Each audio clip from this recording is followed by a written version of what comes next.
Captain को groom करने में नहीं निकालना चाहिए, खासकर जब आप इतनी बड़ी फ्रेंचाइज हैं, आपके पास इतना ज़्यादा प्रेशर है, आपका फैंडम इतना ज़्यादा है, फैंस आपको सपोर्ट कर रहे हैं। वो हर फैन यही चाहता है कि आप जिस फ्रेंचाइज को सपोर्ट कर रहे हैं, जिस टीम को सपोर्ट कर रहे हैं, वो जीतें। लेकिन कभी कभी जैसे सीएसके में वो ऋतुराज गायकवाड़ का अब एक हम देख सकते हैं एग्जाम्पल। यहाँ पर रियान पराग, मुझे नहीं लगता उनके अंदर अभी भी वो कैप्टनसी एबिलिटी है कि वो लीड कर सके राजस्थान रॉयल्स को। और स्क्वाड में बहुत सारे ऐसे प्लेयर्स हैं जो लीड कर सकते हैं, कि कह सकते हैं नीतीश राणा ने इससे तो बेहतर कप्तानी की है केकेआर के लिए। इसके अलावा यहाँ पर देखें वरिंदु हसरंगा हैं, तीक्ष्णा भी हैं। इसके अलावा कहा जा सकता है ध्रुव जुरैल, मुझे लगता है इससे ज़्यादा बेटर ऑप्शन होंगे, क्योंकि उम्र में भी थोड़े से बड़े, थोड़ा सा ज़्यादा एक्सपीरियंस लेके आता है। या फिर किसी एक और प्लेयर के बारे में यहाँ पर सोचना चाहिए। मुझे तो लगता है कि यहाँ पर यशस्वी जायसवाल को कप्तानी दें तो थोड़ा और अटैकिंग मोड नज़र आएगा।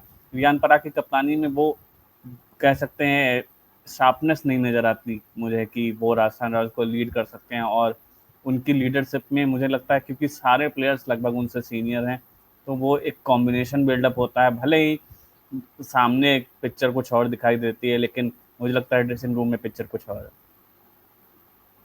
आपने हाँ एकदम सही बात पॉइंट आउट करी है। यार मेरे को राजस्थान रॉयल्स का रियान पराग से मुझे ऐसा लगता है कि वो एक बार गड्ढे में उस घुस चुके हैं ना, तो वो निकालना नहीं चाहते वो खुद को उस गड्ढे से। आपने उन पे बहुत अच्छा इन्वेस्ट किया था, 1 साल 2 साल 3 साल 4 साल आप इन्वेस्ट किया, 5वें साल उनकी परफॉर्मेंस आई, तो अब 6ठे साल उनकी परफॉर्मेंस चली गई ना, तो वो डिसीजन नहीं ले पा रहे हैं कि स्टेप बैक नहीं ले पा रहे हैं। अब वो इतना ज्यादा इन्वेस्ट कर चुके हैं कि जैसे आप एक शेयर की तरह ही है, शेयर मार्केट की तरह ही, आप इतना पैसा इन्वेस्ट कर चुके हो कि आप उन पैसा निकालना नहीं चाह रहे, आप होप ही कर रहे हो कि कभी ना कभी तो पैसा बढ़ ही जाएगा मेरा, वही उसी यहाँ होप पर में। स्पोर्ट्स फैन भी कह रहे हैं Parag is not captain by merit but only by favouritism.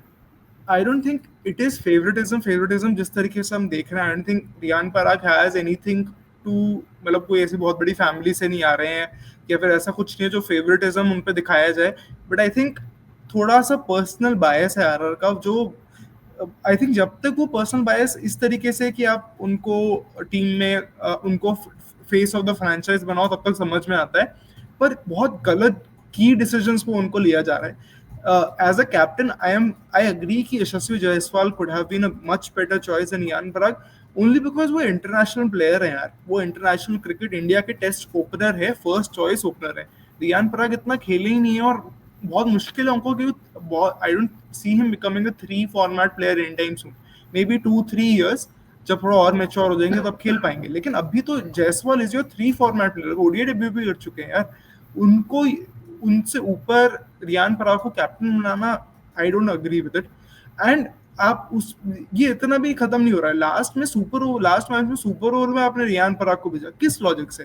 ना उन्होंने उस मैच में रन बनाए, ना वो आपके बिग हिटर हैं, ना उन्होंने मिचेल स्टार्क के अगेंस्ट उनका कोई ऐसा कोई बहुत बड़ा कंट्रीब्यूशन हमेशा से रहा है। सब सारी चीजें जायसवाल या फिर नीतीश राणा को फोकस कर रही थी। नीतीश राणा ने रन बनाए हुए थे, जायसवाल का पॉजिटिव मैचअप था, आपने रियान पराग को फिर भी भेजा। वो रियान पराग की इतनी फॉर्म रही ही नहीं है कि आप उनको कैप्टनसी मटेरियल देख सके। Jaiswal could have been both the face of your franchise as well as a captain। चलो ठीक है, आपको रियान पराग को फेस ऑफ द फ्रेंचाइज बनाना है, तो अब जायसवाल पराग को बनाओ, जायसवाल को कैप्टन बना दो। There was no reason of to make Parag the और कैप्टन। जायसवाल भी मुझे लगता है उतने ही लंबे सालों से राजस्थान रॉयल्स से जुड़े हुए हैं जितना हाँ जी, रियान पराग एग्जैक्टली। के साथ आपने इन्वेस्ट किया है। तो ये टाइम पीरियड का भी इन्वेस्टमेंट, जो लॉजिक दिया जाता है कि रियान पराग को ज़्यादा अपॉर्चुनिटी देनी चाहिए एज एन कैप्टन, वो लॉजिक तो यशस्वी जायसवाल के साथ भी फिट बैठता है। Exactly exactly। और पर मुझे थोड़ा कहीं मुझे कनेक्शन वो है, इट्स नॉट क्लियर टू मी।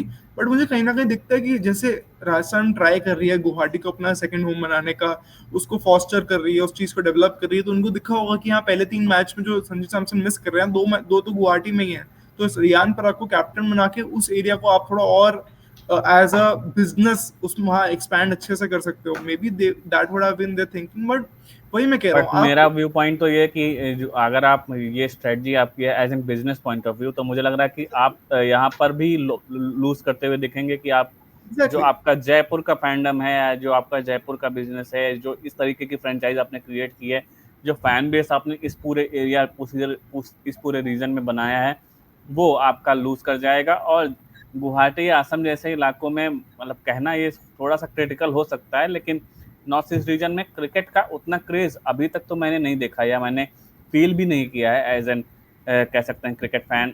तो वो चीज़ भी मुझे लगता है राजस्थान रॉयल फ्रेंचाइज को सोचनी चाहिए कि अगर ये उनकी स्ट्रेटजी का पार्ट है, ये इनकी क्रिटिकल थिंकिंग है कि इस वजह से वो रियान पराग को इतना प्रमोट कर रहे हैं। खैर देखते हैं कि आगे कुछ बदलाव होते हैं नहीं। और इस सवाल से आगे बढ़ते हैं, सिमरन हटमायर के बारे में बात करना चाहूंगा। सिमरन हटमायर को आज यहाँ पर 6 नंबर पर भेजा, ध्रुव जुरैल से नीचे भेजने का लॉजिक मुझे बिल्कुल समझ में नहीं आया रुद्रांश।